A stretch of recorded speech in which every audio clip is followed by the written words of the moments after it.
Bonjour à tous et ravi de vous retrouver. IDF1 chez vous est à Paris, en plein cœur de Paris, place des Vosges, plus exactement ici à la maison Victor Hugo que nous avons l'occasion de visiter régulièrement avec une exposition temporaire à ne pas rater en ce moment. François-Auguste Biard est à l'honneur. Je suis avec Vincent Gilles qui est un des commissaires de cette exposition. Bonjour. Bonjour, je suis effectivement le commissaire avec Baptiste Henriot, qui est un des grands spécialistes de Biard et à qui il faut rendre hommage à ce moment-là.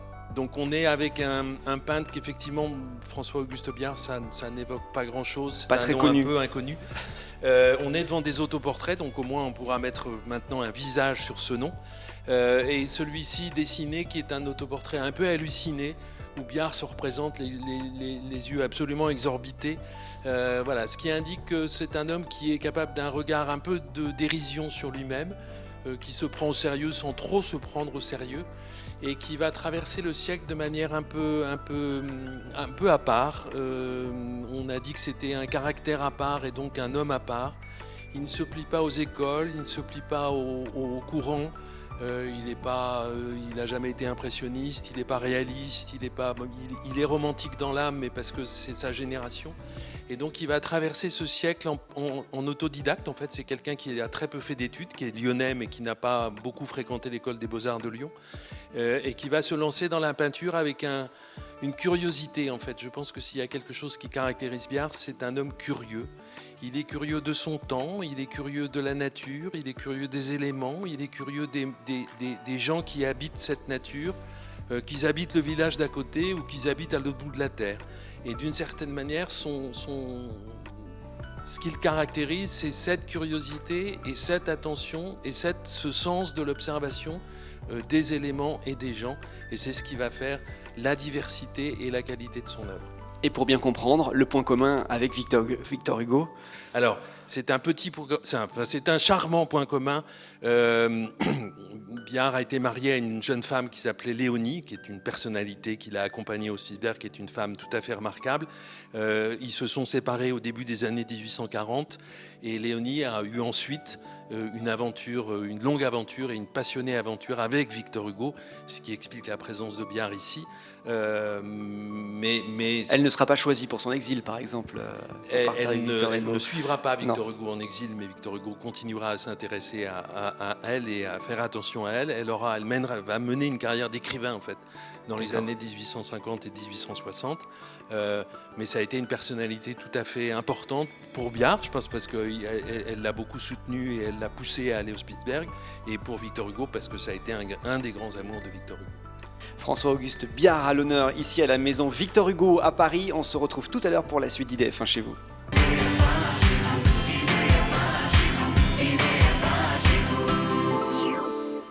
François-Auguste Biard est à l'honneur en ce moment à la maison Victor Hugo à Paris et nous allons parler de cet artiste qui visiblement, Vincent, a voyagé. En tout cas, nous sommes dans la salle.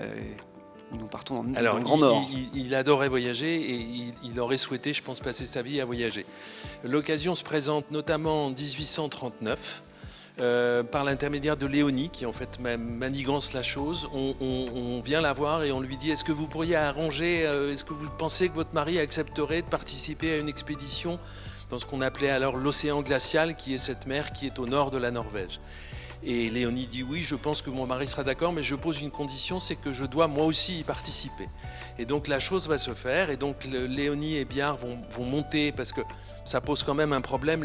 C'est un bâtiment de la Marine nationale, et les femmes n'ont pas le droit de monter sur les bâtiments de la Marine nationale. Donc il faut rendre ça un peu clandestin, et donc ils ne peuvent pas partir avec l'expédition depuis Paris, mais ils vont la rejoindre dans le nord de la Norvège, à Hammerfest. Ils vont monter dans le bateau, Léonie plus ou moins déguisée en homme, et ils vont donc partir avec ce bateau dont le but est de passer plusieurs semaines dans une des baies de l'île du Spitzberg, qui s'appelle la baie de la Madeleine. Et donc ils vont passer 3 semaines là à participer au côté scientifique de l'expédition, donc puisqu'il y a des météorologues, des zoologues, des botanistes, et Biard va passer son temps à peindre en fait les paysages qu'il a sous les yeux. On l'a devant nous dans un autoportrait, en fait, où il se représente avec son matériel de peinture et emmitouflé dans ses innombrables manteaux. Et on voit que Léonie, en s'appuyant sur un bâton, vient le rejoindre. Et la scène se passe donc dans la fameuse baie de la Madeleine, au Spitzberg. On voit le bateau qui s'appelait la Recherche, qui mouille un peu plus loin. Et comme il faut faire un peu couleur locale et un peu, voilà, Biard a rajouté quelques morses pour satisfaire le goût d'exotisme et de curiosité de son public. Des grands formats, mais pas que. Des grands formats, surtout dans ces paysages qui fait à son retour de l'expédition, ce sont plutôt des grands formats. Cela dit, sur place, il va peindre un certain nombre de petits dessins, des huiles sur papier, et notamment peindre les gens qui habitent ces régions du nord de la Scandinavie, qu'on appelle les Samés, et non pas les Lapons. Et donc il va consacrer, on en a dans l'exposition, un certain nombre de portraits très réalistes, très attentifs, en fait, et très généreux à ces gens qui croisent sur sa route. En tout cas, c'est magnifique et c'est à découvrir à la maison Victor Hugo. François-Auguste Biard à l'honneur. Nous nous retrouvons tout à l'heure pour la suite d'IDF1 chez vous.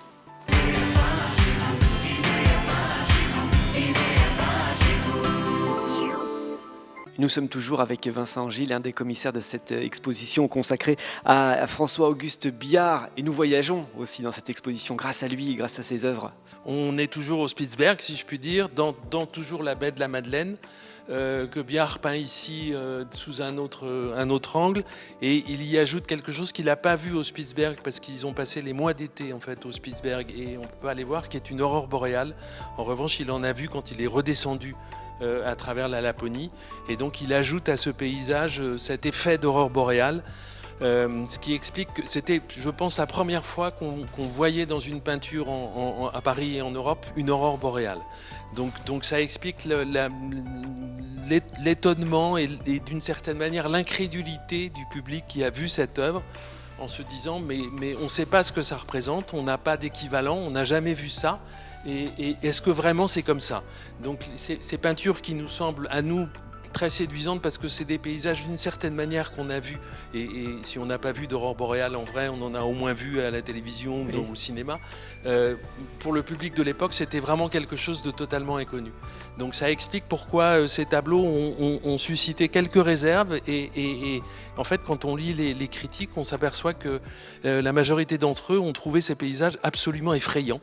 Voilà, absolument inhumain, et que cette nature que Biard leur révélait, en fait, c'était quelque chose qui était difficile à voir et difficile à supporter. Alors en plus, Biard, pour capter son public, rajoute toujours un petit élément dramatique, et un petit élément, voilà, au premier plan. Là, il nous ajoute 2 ou 3 cadavres d'une précédente expédition qui était censée avoir fait naufrage dans la baie de la Madeleine. Alors, il y avait effectivement des croix dans la baie de la Madeleine, mais il n'y avait pas de cadavres comme ça qui se posaient sur la neige. Donc c'est un effet que Biard rajoute à l'aurore boréale, mais qui contribue en fait à son souci de dramatiser ces paysages pour capter l'intérêt du public.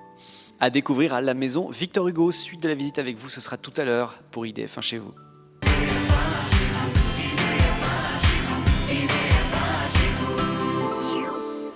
François-Auguste Biard à l'honneur à la maison Victor Hugo, un artiste avec énormément d'œuvres, c'est très varié, et là on va changer d'univers. Nous étions dans le froid tout à l'heure, on va se réchauffer un tout petit peu avec un thème. On change d'univers, on change de continent, on change de latitude, on est au Brésil. Biard il part en 1858 pour 2 années, en fait il va passer 2 années au Brésil. On ne sait pas trop pourquoi il est parti. Il y avait à Rio déjà une petite colonie de peintres français, donc il y a peut-être été incité par quelqu'un là-bas. Il arrive, il passe 1 an à Rio auprès de la cour de l'empereur du Brésil à faire des portraits officiels, chose qu'il savait très bien faire. Ça ne l'intéresse pas beaucoup. On lui propose de diriger l'école des beaux-arts de Rio, ça ne l'intéresse absolument pas. L'idée fixe de Biard, c'est d'aller dans la forêt. Donc il va finir par se libérer de ses poids et pouvoir partir dans la forêt. Il va passer à peu près 6 mois dans la forêt amazonienne, dans des conditions qui sont des conditions de l'époque un peu aventureuses et très très aventureuses. Il se fait construire un canot pour pouvoir remonter certains bras de l'Amazone. Il engage un guide et un serviteur. Et il part la seule chose qui l'intéresse, c'est d'aller dans des terres inconnues qui n'ont jamais été foulées par l'homme. Voilà. Et il va passer 6 mois à herboriser, à naturaliser, à s'intéresser à la faune, à la flore et aux Indiens qui habitent là. Donc on a là 2 œuvres qui sont des œuvres qu'il fait à son retour à Paris. Cette scène d'Indiens fabriquant du curare, qui est la chose que tous les explorateurs ont à cœur ce mystère du curare que tous les explorateurs ont à cœur de percer. Donc c'est pas une scène à laquelle Biard a assisté, c'est une scène qu'il a lue sans doute et qu'on lui a racontée, mais il n'a pas assisté à ça. Et donc de la même manière qu'il fait ces grands panoramas, là il s'intéresse à l'intérieur de la forêt brésilienne, avec sans doute une recherche d'exactitude quant à la flore, à la réalité des arbres qu'il peint. Le costume des Indiens et leur activité, c'est sans doute plus sujet à caution. Et puis il y a cette autre petite toile charmante qui fait... Alors Biard a fait le récit de son voyage au Brésil dans un livre qui paraît en 1860 à Paris, à 62, qui s'intitule 2 années au Brésil. Et en fait, à un moment donné, il note... on est sur le fleuve, alors je ne sais plus de quel fleuve il s'agit, et on croise un couple d'Indiens dans une pirogue. L'homme est nonchalamment allongé dans la pirogue et la femme tient un buisson en guise de voile. Et il note quel charmant tableau cela ferait. Et en fait, de retour à Paris, il a effectivement peint cette scène qui fait maintenant partie des collections du musée du Quai Branly.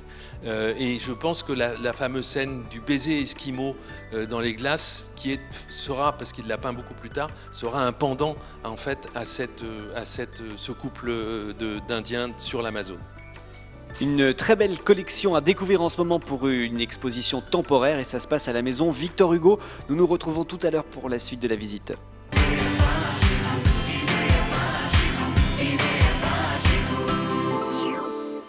Une exposition consacrée à l'artiste François-Auguste Biard et ça se passe à la maison Victor Hugo à Paris, bien sûr. Nous avons découvert ses voyages, il en a fait plusieurs et là nous allons parler de l'esclavage avec cette œuvre. Alors c'est une des particularités de ce peintre qui s'intéresse parfois à des sujets en décalage total avec son époque. Et Biard, de manière assez brusque, va consacrer une très grande toile qui n'est pas dans l'exposition parce que ses dimensions sont trop grandes pour pouvoir entrer dans le musée, à la traite des nègres en 1835, et où Biard détaille de manière très précise et très documentée la réalité du commerce des esclaves sur les côtes africaines. Donc c'est une toile où il pointe la responsabilité et l'activité du marchand, du chef africain qui vend les esclaves, la réalité du contrôle, la réalité du marquage, la réalité de la coercition. Et c'est une toile qui va beaucoup frapper à l'époque. Biard, on n'a pas d'écrit de Biard, on ne connaît pas sa position réelle pour ou contre l'esclavage, mais on constate que de 1835 à 1860, il va consacrer 5 ou 6 œuvres à cette question. Il va y revenir assez régulièrement.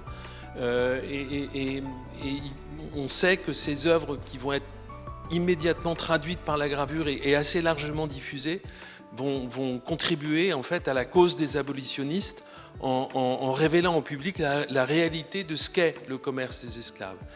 Biard ne s'intéresse pas à la réalité du travail des esclaves dans les plantations, mais il a abondamment documenté le commerce, en fait, dès 1835 et à son retour du Brésil. Le Brésil, à l'époque, l'esclavage est toujours en pratique au Brésil, donc il a effectivement pu assister à des marchés aux esclaves au Brésil. Et donc, quand il revient, une des 3 toiles qui présente au Salon de 1861, c'est 7 ventes d'esclaves dans les États d'Amérique du Sud. Il n'est pas très précis sur le pays, mais là encore, il nous documente de manière assez précise la métisse qu'on est en train de vendre, l'enfant qu'on sépare de sa mère, la coercition, et le bateau à aube qui évoque effectivement les paysages du sud de l'Amérique et de l'Amérique du Sud. Voilà, c'est un travail non pas de propagande, mais d'information en fait que Biard fait. Et Théophile Gautier, qui fait la critique de ce salon en 1861, remarque ça en disant quelle merveilleuse vignette abolitionniste ces tableaux de Biard feraient.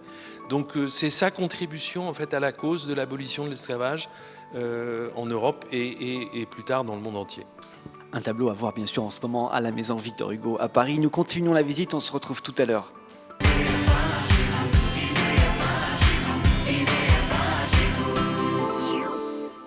François-Auguste Biard à l'honneur en ce moment et c'est à la maison Victor Hugo à ne pas rater. Une œuvre extrêmement variée et on change encore de salle, on change de style et on va s'arrêter ici. Alors on est devant effectivement les œuvres, le type d'œuvre qui a fait le grand succès de Biard dans les années 1830 et 1840. Ces scènes de genre plutôt comiques qui multiplient en prenant comme sujet des sujets très quotidiens et très ordinaires. C'est le village d'à côté, c'est le bedeau dans l'église, c'est les gens qui se baignent dans la Seine, c'est le barbier, l'apprenti barbier, c'est le peintre de portraits, d'ailleurs des choses très simples et voilà. Et il les traite de manière humoristique. Ça lui a été beaucoup reproché parce qu'on considérait qu'il amenait la caricature en peinture et que la caricature, autant c'est un genre noble en dessin et en lithographie, mais elle n'a pas sa place dans la peinture. Donc ça lui a valu quelques réserves de critiques, mais ça lui a valu un énorme succès au salon puisque les gens venaient par groupe s'amasser devant les tableaux de Biard pour rigoler. En fait, voilà, c'était une des attractions du salon. Donc on a ici une garde nationale défilant devant Monsieur le maire, qui est une scène de village comme on devait en voir beaucoup à l'époque. Et Biard caractérise en fait avec des physionomies très précises, des regards, des mimiques, chacun de ces personnages. On voit celui qui salue de manière tout à fait révérencieuse Monsieur le maire.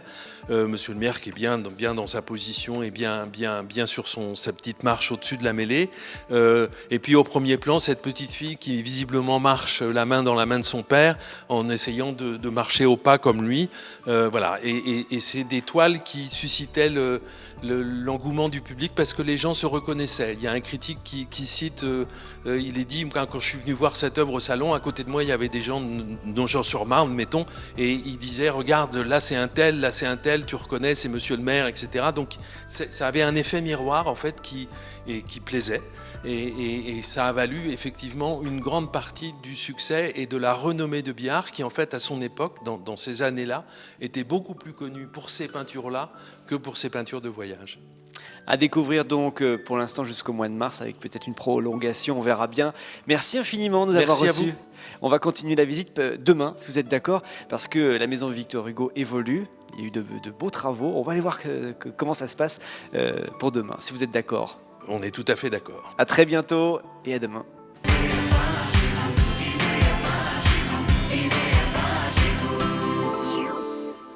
Bonjour à tous, c'est ravi de vous retrouver. Nous sommes à nouveau à la maison Victor Hugo, mais cette fois-ci, nous sommes montés d'un étage pour redécouvrir l'appartement de Victor Hugo. Et j'ai le plaisir d'être à nouveau avec Gérard Odivet, qui est le directeur de la maison. Bonjour. Bonjour. Merci de nous accueillir. C'est un plaisir pour moi. Très heureux de vous retrouver, parce qu'on s'était vu oui, juste avant la fermeture pour travaux. Tout à fait.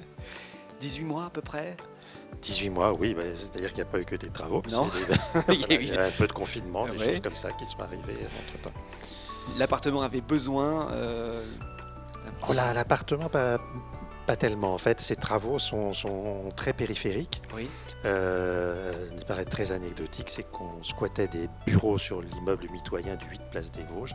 Et donc, il fallait nous reloger parce qu'on devait libérer cet espace.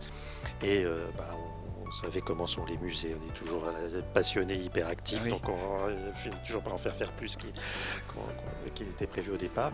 Donc on a profité pour faire des tas de choses.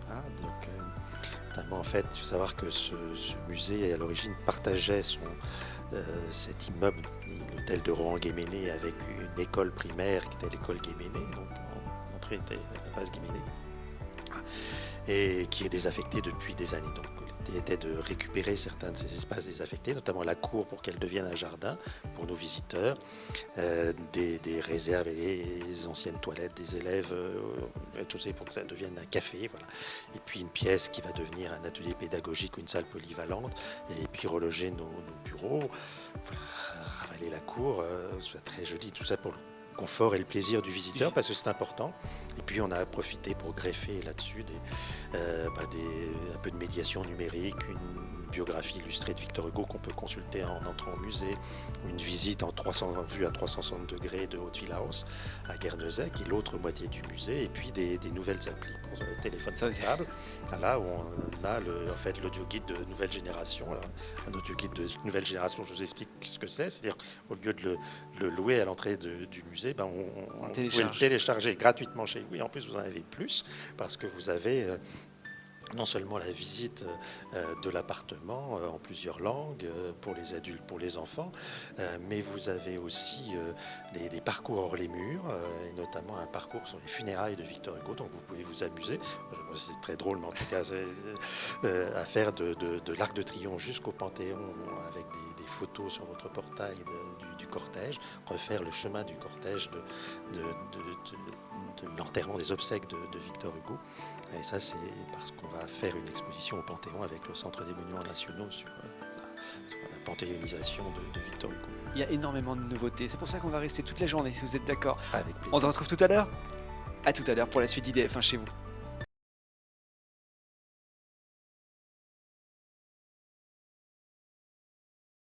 IDF1 chez vous, place des Vosges, juste à l'endroit où il faut être quand on vient ici découvrir l'appartement de Victor Hugo, à la maison de Victor Hugo. Et je suis toujours avec Gérard Ordinet qui est directeur de cette maison.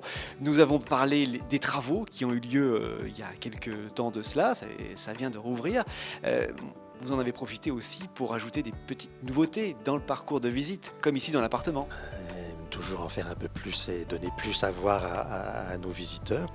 Donc on a mis un petit peu l'accent dans ce parcours qui est relativement sanctuarisé, qui ne change pas beaucoup, sur les nouvelles acquisitions et sur les restaurations récentes aussi.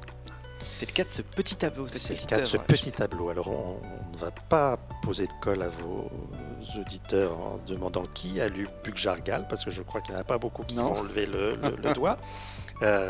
C'est pas l'œuvre la plus connue de Victor Hugo, mais c'est son premier roman publié en feuilleton. Voilà, c'est une histoire de révolte à Saint-Domingue, de révolte d'esclaves. Et donc, comme c'est un roman de jeunesse peu connu, un succès moyen, il y a peu d'illustrations. Or, ce musée, c'est de montrer des peintures qui illustrent la vie de Victor Hugo, mais aussi les œuvres de Victor Hugo. Derrière moi, il y a un tableau beaucoup plus connu sur Notre-Dame de Paris, ça tout le monde connaît, tout le monde a lu. Et donc c'est important de pouvoir montrer cette scène de Buc-Jargal, ce premier roman, et qui est une petite peinture alors sur toile libre, elle n'était même pas encadrée, qui était dans nos réserves depuis longtemps. Les œuvres, en fait, les œuvres, bizarrement, quand on les regarde pas, elles s'abîment. Elles se salissent, elles se ternissent. Voilà, donc c'était pas très lisible, c'était devenu terne, sale. Donc on l'a fait nettoyer, consolider, et on a trouvé un très joli esquisse romantique. Alors peut-être que c'était un projet pour un tableau plus grand qui soit n'a pas été réalisé, soit est perdu aujourd'hui. C'est souvent le cas dans la peinture du 19e siècle, mais c'est une œuvre assez charmante. Alors il y a celui qui a fomenté la réserve des esclaves, Abibra, qui risque de tomber dans un gouffre et qui est sauvé par le fils du planteur, donc qui retient, qui est en train de tomber dans le gouffre et qui est aussi lui-même soutenu par le chien. C'est une scène assez à la fois tragique mais amusante, mais c'est le propre du sublime et du grotesque chez Victor Hugo. Cette scène de sauvetage au-dessus du gouffre, c'est des sujets pathétiques, neufs, qui passionnaient les peintres et qui témoignent dès l'origine des œuvres de Victor Hugo, de l'influence qu'il a pu avoir sur la peinture. À voir quand vous viendrez visiter l'appartement de Victor Hugo. Nous nous retrouvons tout à l'heure.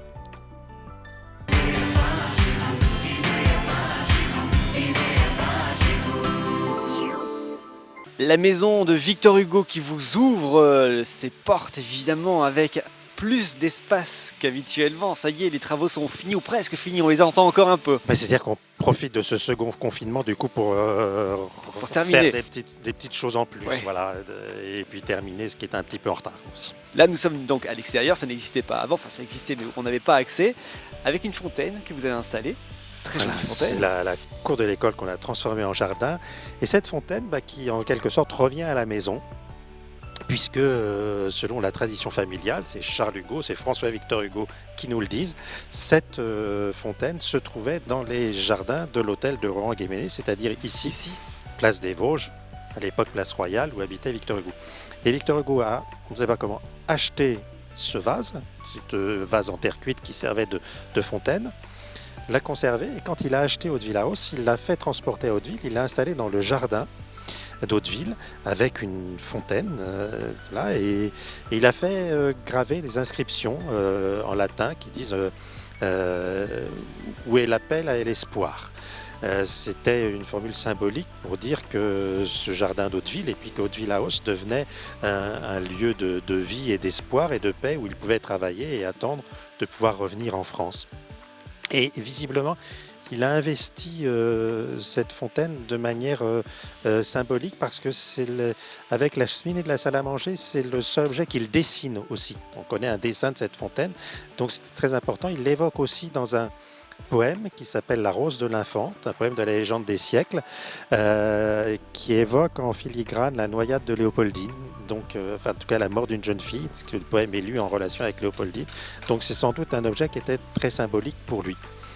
Et quand on a fait les travaux de restauration d'Hauteville House il y a 2 ans, ce vase en terre cuite 18e siècle commençait à souffrir un peu trop du climat de Guernesey. Donc on s'est dit qu'il fallait le mettre à l'abri avant qu'il ne tombe en poussière.